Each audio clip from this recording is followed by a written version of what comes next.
Тэгээ одоо учрал сайд 100 хоног моног бол димээх уу.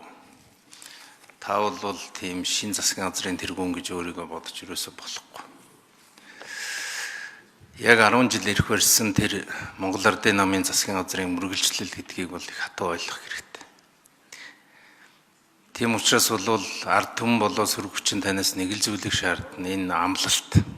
Би тэгээд танд одоо төрийн байгуулалтын байнгын орон дээрээс асуусан тэр амлалтаа энэ сууж байгаа Монгол Ардын намын 68 гишүүн өдөр болгон унших хэрэгтэй. Ард түмнийг яаж урайлан дуудаж саналыг авсан бэ та нар? Тэрийгэ биелүүлж ээж тэр сонгогчд дээр очно гэж итгэл төгс очих хэрэгтэй. Тийм учраас би амлалт их тодорхой асуугаад байгаа. Учраас сайдаа өнөөдөр эмчнэрийн өдөр юм билээ. Олон улсын эмчнэрийн өдөр. Монголынхаа бүх эмчнэрт баярын мэнд хүргэе. Та яг энэ эрүүл мэндийн салбар дээр авсан амлалтуудаа одоо хэлж өгмөр. Монголчуудад 24 оны сонгуулиар бид нар эрүүл мэндийн салбар эмчнэрийг ингэнэ гэж амласан. Би олон амлалт одоо нэххээр бас та тогтоогоогүй байх л та. Энийг бол их тодорхой хэлмээр. Нэг. Хоёрдугаарт ирнэ бид нар их худлаа ярианд төгсөрсөн.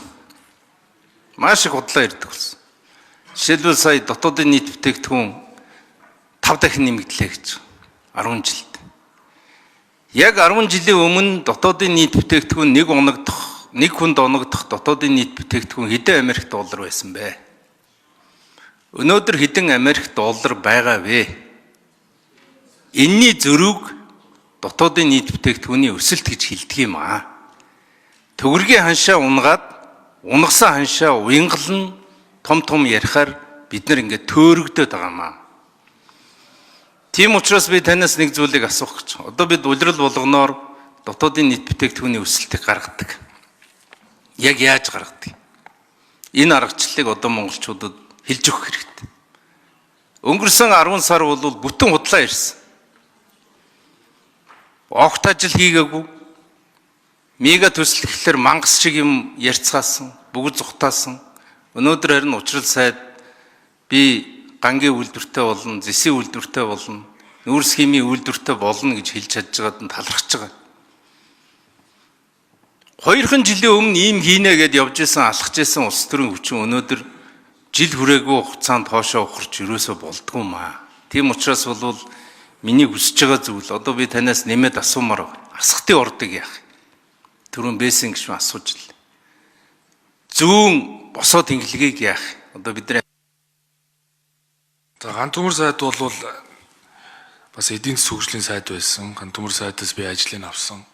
Тэгээ та бид хоёр бол хамтдаа төсвийн хөрөг 2 жил ээлжилж оруулж ирлээ. Макро таануудаа бас гаргаж исэн хүмүүс. Тэгээ тухайн үед бол би боддог зүгээр ер нь олсныхоо яриаар үрж болохгүй гэдэг ийм л зарчимтай байсан. Тэгээ тухайн үед тэр тэнцвэржүүлсэн орлого дотоодын нэвтрэгний харьцаа 37% байсан нь өөрөө манай засгийн үед бол бид нар татварын шинжил хийх буюу энэ олон мега төслүүдийг явуулахад бол орон зай гаргаагүй. Тийм учраас төрийн өмчит компаниуд бол энд төрөөс заавал хамааралтай буюу эдийн засгийн харьцаа чинь 61% учраас төсвөөс төрийн өмчит компаниас хамааралтай энэ харьцаан дээр яваад байсан. Тийм учраас бол би үүн дээр ер нь бол юу гэдэг засаг болгон өөрийнхөө алдааг засаад амжилтаа ахиулаад явж явах хэрэгтэй. Тийм ч учраас засгийн газрын тухайн 4 жилийн үйл ажиллагааны хөтөлбөр туссан байсан мега төслүүд гэж одоо бид нар тусгасан ажлуудаа би одоо импортыг орлох бүтээгдэхүүн үйлдвэрлэхийн том төслүүдэд явуулах ёстой гэдэг байр суурьтай байна. Тэр гангийн үйлдвэр, тэр багнуурын пиролизийн үйлдвэр, одоо тэр зэсайлуулах цогцлбор эдрийгээ би явуулна. Жишээ нь асхтын мөнгөний орд дээр бол тухайн үед та мэдж Эрдэнэс Монгол дээр одоо тухайн үед хариуцж ийсэн. Тэгээ одоо бол би сүүлд энэ талаар тодруулахаар бол Эрдэнэс Монгол нэмэлт арга хэмжээ аваад хайгуулын ажил нь хийгдэж байгаа гэд надад бол хэлсэн. Би одоо нэг очиж шалгана. Тэгээ тэр нөгөө Жорк стандартаар нөөцийг нь тогтоох хөрөнгө оруулалт татгаар ажиллаж байгаа гэсэн. Ажиллаж байгаа ажил нь ямар баг? Тэгээ одоо ингээд хойшлуулаад ирэмблэхийн ирэмблээд дэмжиж явъя гэдэг ийм бодолтой байгаа. За би түрүүн таныг энээр хэлэхээр зам тээврийн яамнаас энэ дэлгэр сайхан сайдын зүүн босоо төмөр зам буюу нөгөө чоо болсон бичигтийн 420 гаруй зам тэзүүгэн дуусгасан гэсэн тий. Тэгэхээр бид нар зам тээврийн салбарт Агарын тээврийн либералч хийсэн шиг төмөр зам дээр бас л хийх ажил одоо тулгарч байгаа байхгүй. Тэгэхээр одоо алийн болгоо ингэ яваад байгаа вэ? Тийм учраас тэзүү боловсруулж дууссан бол одоо бид эдийн засгийн хөгжлийн яамд одоо энэ хөргүүлээд энэ төслөө түншлэлээр сонгон шалруултыг нь зарлаад одоо эхлүүлэх хэрэгтэй. Одоо энэ хурдан ажилтны ормор шүү. 400 энэ 20 гаруй зам, километр зам энийг би хийх ёстой гэж бодож байгаа. Би яг тантай санал нэг байна. Тэгэхээр би ажиллаа аваад аль төслөө явуулах юм бэ? Яг үнэхээр зам тээврийн салбарт агарын тээврийн салбарын либералчл хийсэн шиг төмөр зам дээрээ бас хийлд. Одоо тэгээ түншлэлийн төслүүд дээр одоо тэр нэг яамны жагсаалтанд ордог, тэгэл нэг засгаар хид оруулдаг, тэр олон үе шатын дамжуулах одоо энэ нэг хүнд сурдлуудыг нь одоо болоод бүх ажлаа эренбилж хагаад явуулахыг явуулаад ингээд хурдан хугацаанд шийдъя гэж би бол одоо бодож байгаа. Тийм учраас маш хурдан хугацаанд шийднэ. За үндэсний статистикийн хороо бол тэр дотоодын нийт бүтээгдэхүүний өсөлтийг зарлаад явж байгаа. Тань рууч над рууч одоо тэр макро тоонуудыг ингээд илгээдэг байсан. Улирлын дотоодын нийт бүтээгдэхүүнийг тооцохдоо бол өмнөх оны их үеэс тухайн улирлын хувьд 2 дугаар улирлын дотоодын нийт бүтээгдэхүүнийг тооцохдоо бол 2 улирлаар нь нөгөө 3 дугаар улирлын GDP-г тооцохдоо бол 3 улирлаар нь 4 дугаар улирлын GDP-г тооцохдоо 4 улирлаар нь гээл эцсийн бүтээгдэхүүн үйлчлэгийг л өссөн байдлаар ингээл тооцоол явдаг штэ. Тэгэхээр одоо бид энэ тооны өсөлтүүд яагаад иргэдийн амжиргаанд очихгүй байна вэ гэдэг дээр бол одоо үнэлт өгүүлт өгөх ёстой. Жишээ нь одоо бид нар чинь бол одоо ганц төмөр сайд бид сайд одоо хамтарч ажиллаж байхад бол бид нар чинь нэг хүнд ногдох дотоодын нийт бүтээгдэхүүнийг нэг 10,000 доллар болгоно гэж том зорилт. За учралгчид 1 минут нэмж өгье. Тэгээ 10,000 долларт болгоно гэд бид хамтаа зорилт тавьсан. Тэгэхээр энэ зорилт хэвээрээ одоо үүнрүүл явна. Одоо 2025 онд одоо бараг нэг 7,300 орчим доллар байгаа.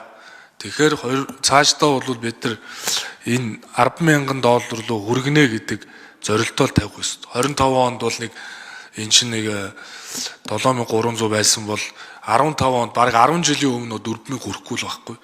3,900 орчим. Тэгэхээр цаашаа энийг 10,000 доллар түргэнэ. Нийт GDP-гээ одоо нэг 100 их найд болгоно гэд. Тэгэхээр би ингээд тоон зорилтууд тавья гэж бодоод өмнө одоо сая засгийн газрын 5 жилийн үндсэн чиглэлээр бол яг үндэсний 10 үзүүлэлт индикатор нь яг энэ байна. Салбарын үзүүлэлтүүд нь энэ байна. Гэт ингээд тоогоор тавьсан шүү дээ. Одоо энэ 5 жилийн чиглэлийг биелүүлэх ингээ үүргийг одоо бид хүлээж байгаа байхгүй. Тэгэхээр сая ч гэсэн яг энэ 5 жилийн чиглэл боловсруулсан учраас намын тэр амлсан амлалтууд Тэгээ би таны байнгын орон дээр бас нэг юм асуусан. Яг нүүрс зарж байгаа хүмүүс 3.1 коксчих нүүрсийг ингээ хил гаргаад зарахад яг ашиг нь яг хэдэн төгрөг байгаа юм бэ? Энд нэгдүгээр хариулмаар байна.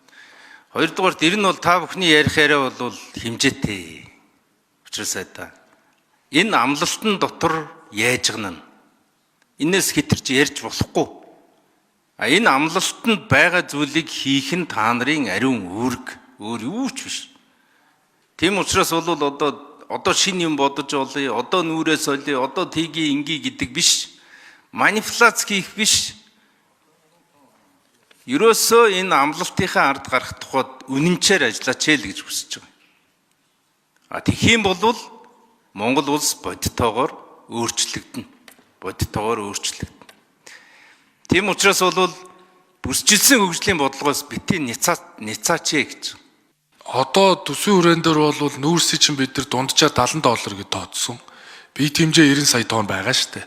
Тэгэхээр зүгээр энэ нүүрс чинь бол дотроо олон төрөлтэй. За жишээ нь нөгөө татвар хураамж, за олборл тээвэрлэлт энтрийг нь хасаад явахаар нэг 25-аас 30 долларын нэг ашигл гарч байгаа байхгүй юу? Ер нь бол гэж тооцож байгаа. Тэгэхээр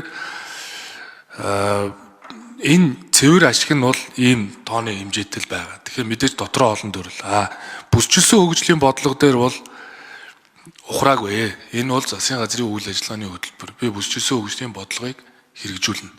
Тэр сая бүсчилсэн хөгжлөөр хариуцж байгаа салбарын тэр сайд ч гэсэн тэр 29 төсөл хэрэгжүүлнэ гэдэг нэг дээр танилцуулга хийж. Тэр асуудлыг би одож танилцаад үүн дээр нэгдсэн байр суурь илэрхийлээ явна. Гэхдээ ингээ ерөнхий сайд дээр томилогдох гэж байхад л асууж авахгүй бол хэдүүлээ тэгээд буцаад олж авч чадахгүй шүү дээ энэ хүний чинь. Ер нь их хурлын гишүүдтэй протоколгүй уулзахыг хориглоё гэж бодож байгаа. Тийм үйл өргөн барина. Тэг яг ийм протоколтой юм аа ярьдаг байх хэрэгтэй. Та тэгэхээр наад нүүрсээ МАК байгаа. Energy Resource байгаа, өсөх зоос байгаа. Одоо бидний мэддэг 3 компани. Энэ 3 компани энэ удирлынх нь нэг тоо нүүрснээс олж байгаа ашгийг бодтойгоор гаргаад Монголын ард түмэнд хэлээрээ.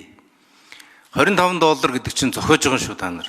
Цаанаас ч одоо ингээ мэдээлэл би түрүү анар энэ төрт анхааруулад байсан шүү дээ. Худлаа мэдээлэлээр битгий хангаа та нар гэдэг нь тэр. Тийм шүү. Болгоомжтой хандахгүй бол бид нэг агаарын тоо яриад байгаа шүү гэдгийг хэлмээр. Дээр нь шатхууны худалдааг ирэн гадаад яамд одоо өөрүүлвэл яад юм бэ? Наад аж үйлдвэрийн яам чинь бол яг гадаад худалдаа мэдэхгүй шүү дээ. Худлаа болоод байгаа.